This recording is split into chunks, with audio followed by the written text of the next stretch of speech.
Welcome everyone to Enigma's Analysis. I'm your host, Mr. Enigma, and I hate the question, who won the NFL draft? What, am I supposed to give you a list of 20 teams or something? Most teams get better in the draft. That's the whole point. There's only ever a few each year that clearly blow it. And besides, do you want me to travel in time 5 years in the future so I can tell you how all these players turned out? Oftentimes, a lot of the teams that are going to go on to be good and win the Super Bowl didn't even need to make a big splashy headline-making move in the draft, and that's why they're awesome. In any case, though, you can expect teams to come in and try to build up their weakest position groups.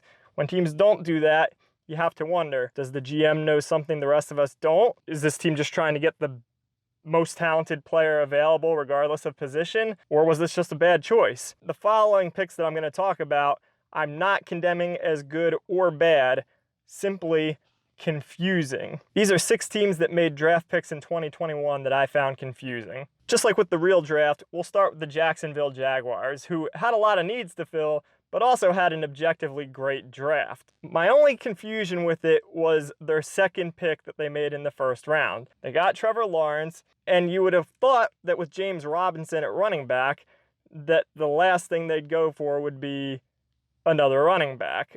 Not with a high pick, at least. You'd be wrong, though, as they went with Travis Etienne. I'm probably butchering that name, with the 25th pick. Now, I get it. He played with Trevor Lawrence. He's probably an objectively awesome back. He was arguably the first or second best back in the draft. And like I said, the Jaguars did address all their needs at some point in the draft, but this seemed like a pretty big luxury pick for a team that's clearly in rebuild mode. I get it. You want offensive weapons, and they definitely have that now, but it seems like this pick could have been better spent on something else. On the other end of the draft pick spectrum, we're going to go with the Seattle Seahawks, who really didn't have much to work with.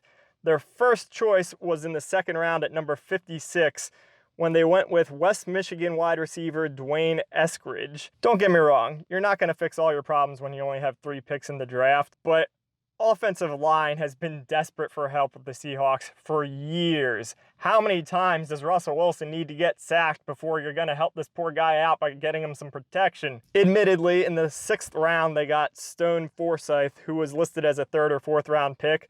So that's all well and good, but at the same time, you have DK Metcalf and Tyler Lockett at wide receiver. Yeah, it's nice to have more than 2 good wide receivers, but this clearly wasn't the biggest need that they had by a long shot. Besides, they so clearly weren't concerned about the offensive line that they did wait until the 6th round to address it. So, not a great look for Seattle, and I feel a little bad for Russell Wilson. Well, until I see his paycheck. Next up, you got the Indianapolis Colts, who, assuming Carson Wentz pans out for them, don't have a lot of drastic needs because they're a pretty well-built team.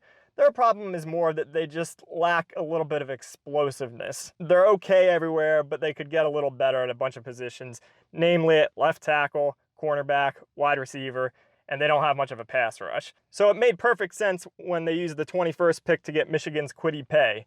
Great pick, no question about it. So then with their second pick at number 54, they went with another defensive end, Dayo Odeyingbo. Not commenting on the quality of the player one way or the other. You still got to get a left tackle, and they waited until the 7th round to address wide receiver. For a team that seems to be Super Bowl ready and arguably has been for a while now, it just seemed like an odd choice to double down on defensive ends when you had other needs. I mean, really, you just got Carson Wentz and you're going to go without a left tackle. Let's see what they do in free agency. They got some work to do. Next up is a team whose direction I like in general, but the Arizona Cardinals made a couple odd choices here. First off, we know how Isaiah Simmons was this hybrid linebacker last year who ended up working out quite well for them, but had some growing pains. Pretty much everyone had Arizona pegged to take a cornerback in this draft, but instead they waited until the 4th round before they took Marco Wilson with the 136th pick. Who did they take with their first round number 16 pick, you ask? Zaven Collins of Tulsa,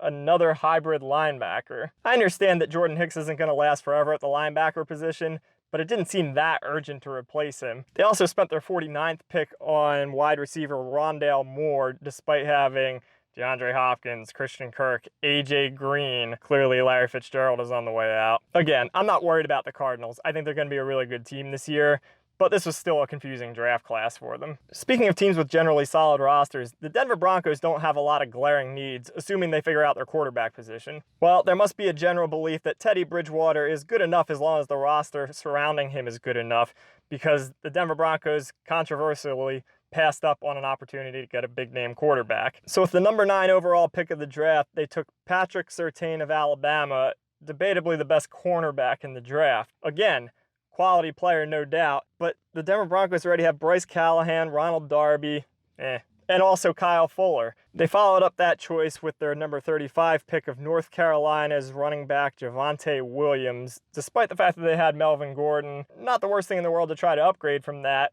but really, was that your biggest need? At minimum, they could have used some real D-line depth, and they waited until the 7th round to address that. Again, not knowing how these quarterbacks are going to turn out means that this could end up being the right choice down the road, but going with a cornerback, another one, just seemed like a weird choice from Denver. And if Justin Fields does end up lighting it up, this is going to look really bad down the line. Lastly, we've got the Dallas Cowboys, whose only objective in the draft had to be rebuild the defense.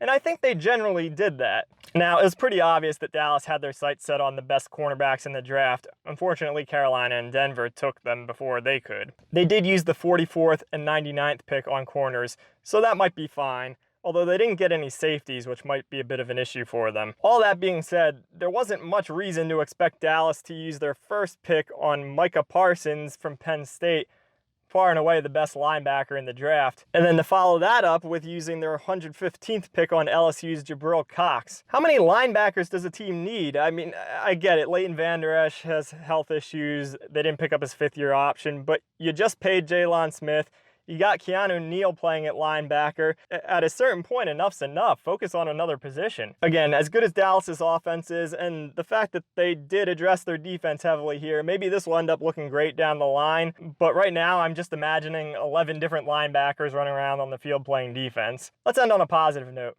The draft always has a lot of really, really bad teams who stockpile picks and then move up into being like a decent, slightly below average kind of team. But this year we had one team that was probably going to be average to below average, who I think just moved themselves into playoff contention. The Chicago Bears have been carried by their defense, well, seemingly forever, but their quarterback play got particularly heinous in the last few years. I mean, honestly, their only real weaknesses were offensive line and quarterback. They had Mitch Trubisky and Nick Foles. God, could you imagine that guy ever winning a Super Bowl?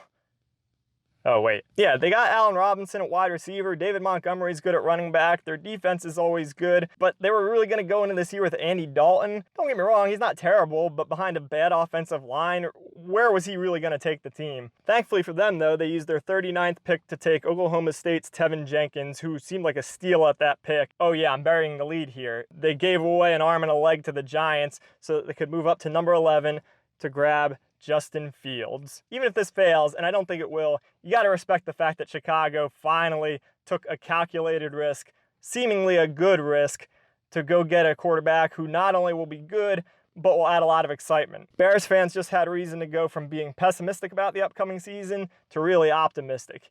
Even if it doesn't pan out, it's going to be fun to watch. And we get to start the countdown to how long it'll be before Andy Dalton gets benched. The only criticism of the roster you can make is that with Kyle Fuller gone, they might be a little weak at cornerback, but small price to pay, I'd say. That's all I got for today. Let me know in the comments section what you would have liked to have seen these teams done in the draft, or what other picks you didn't understand. Like the video, subscribe to my channel. Enigma out.